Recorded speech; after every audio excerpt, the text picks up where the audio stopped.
Ladies and gentlemen, good morning.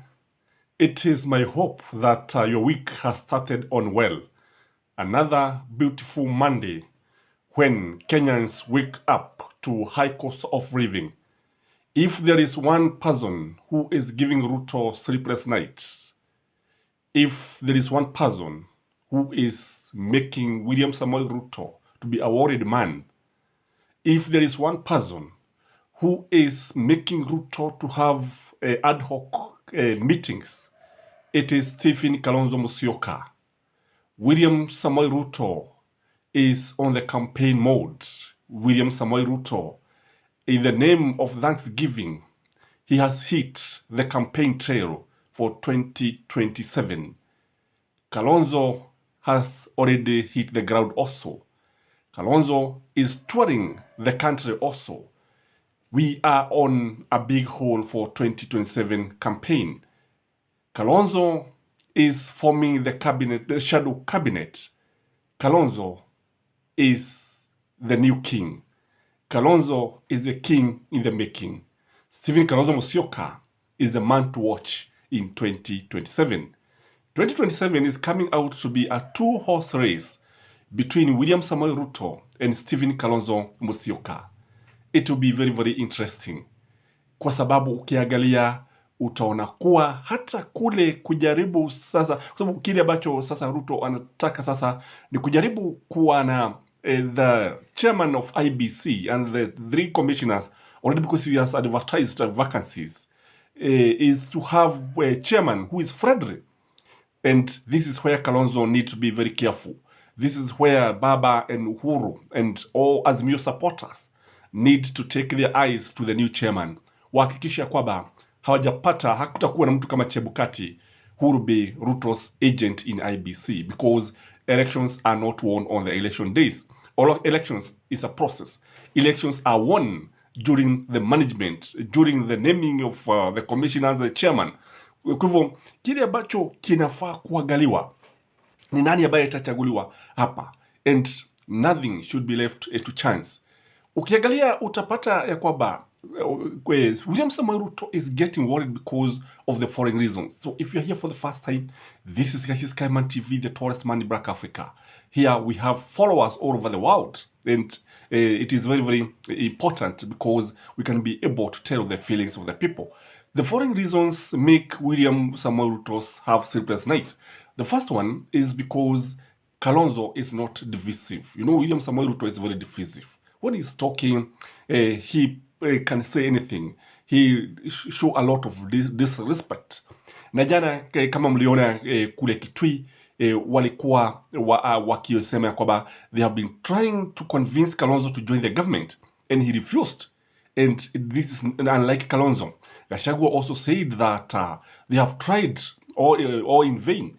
Kalonzo is not divisive, and this means he will be accepted by many communities if you are to vie, and it is something that is making William Samoei Ruto worried.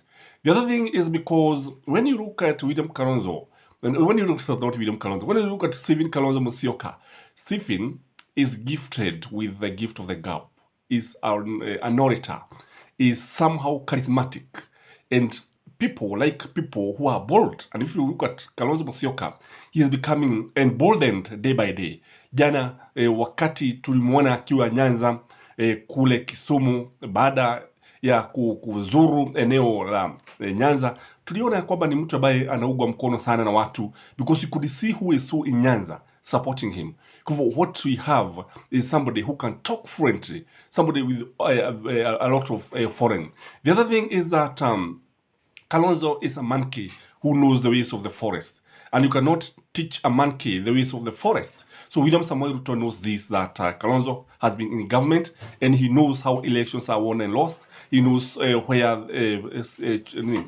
leaking take place. Kwa hivyo ni jambo ambalo linaweza kuzua mitafaruku mingi. The other thing is that when you look at Uhuru and Raila are likely to support to support Kalonzo, and with the support of these two guys and other communities, what we're likely to have is a first round win of Stephen Kalonzo Musyoka. So William Samoei Ruto may end up being a one-term president, and it will be something that will be historical in this country. When the history of this country will be written, it will be seen that Kalonzo tried, and he is going to be the person who is going to break William Samoei Ruto's presidency. The other thing is that William Samoei Ruto most likely will not be able to fulfill the many promises he has been promising Kenyans, kwa sababu kila siku tunaona akitoa ahadi baada ya ahadi, promise after promise. A promise is a debt, and I'm sure most of these promises will not be met, and this one is going to make people bitter with him. People will not trust him in the future. People will see him as somebody who promised and never fulfilled. Kwa hivyo kile ambacho tunaona kwamba Kalonzo is going to fill the void. He's going to be the alternative. Even the forming of the cabinet is showing that he is ready for a big hole. The other thing is that Kalonzo is very energetic. Kalonzo ana nguvu sana. He can be able to move all over the country.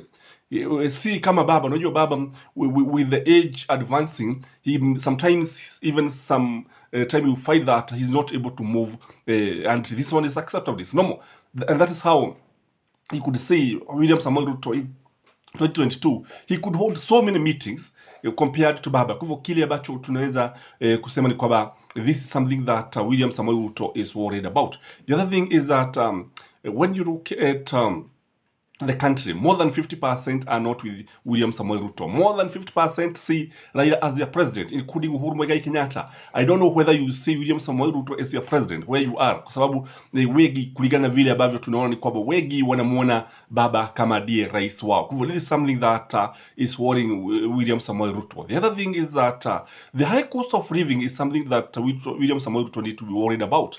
Kwa sababu kile kipo ni kuwa watu hatosheki. You know, a hungry person is an angry person, and people are likely to vote in protest because this is a government that was given the money to rule and it's still campaigning, a government that is on the honeymoon, the government that's not fulfilling the pledges, the government that is not caring about the common mwananchi, the government that is increasing the prices of commodity hour after hour, minute after minute. You go to the shop, you find the uga ulikuwa 200, now it's 250, and this is something that has never been seen in the history of this country. The other thing is that when you look at the Hustler song, it is dead, hauna mahadhi, na umekwisha kabisa, na nafikiri wakati mwingine hata wakijaribu kuiba hautaibwa. Sasa watu walikuwa naambiwa hapagwigwi, na what they have seen is that even in the cabinet the Hustlers are represented nowhere. Again, when you look at William Samoei Ruto's cabinet, a cabinet of multi-billionaires, it is something that is arcing many Kenyans. It's something that is not auguring well na watu wengi. The other thing is that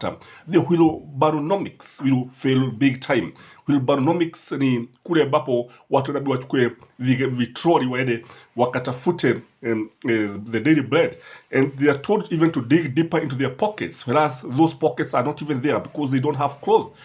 Kile kipo ni kuwa this policy will fail. Now even the householders funds seem not to be forthcoming. Something else is because of the taxation of the landlords, especially in Mount Kenya. This is something that is worrying many people, especially in Mount Kenya, because when we have that % of the rental income going to the government from Mount Kenya and Nairobi, this is something that is going to affect many Kikuyus.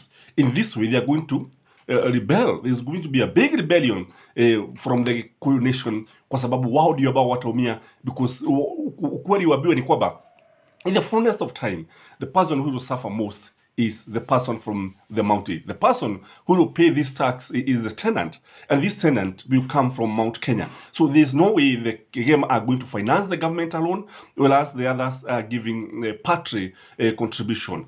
The other thing is that people in the diaspora are not happy with William Samoei Ruto. If you're here and you come from the diaspora, maybe let us know if you feel comfortable with William Samoei Ruto. Do you see him doing the right thing? Do you see him as the President of the Republic of Kenya? Do you think he was duly elected? When you have people in the diaspora, because these are people, mostly they shape the opinion of Kenyans voters, most likely because of their financial muscle, because of the way they support the people at home. Remember, the remittance have even dropped marginally kwa sababu wengi hawakufurahi wakati ambapo kura za baba ziliibwa. The other thing is that when you look at the constitution, what we have, it is a president who is not doing the proper functions.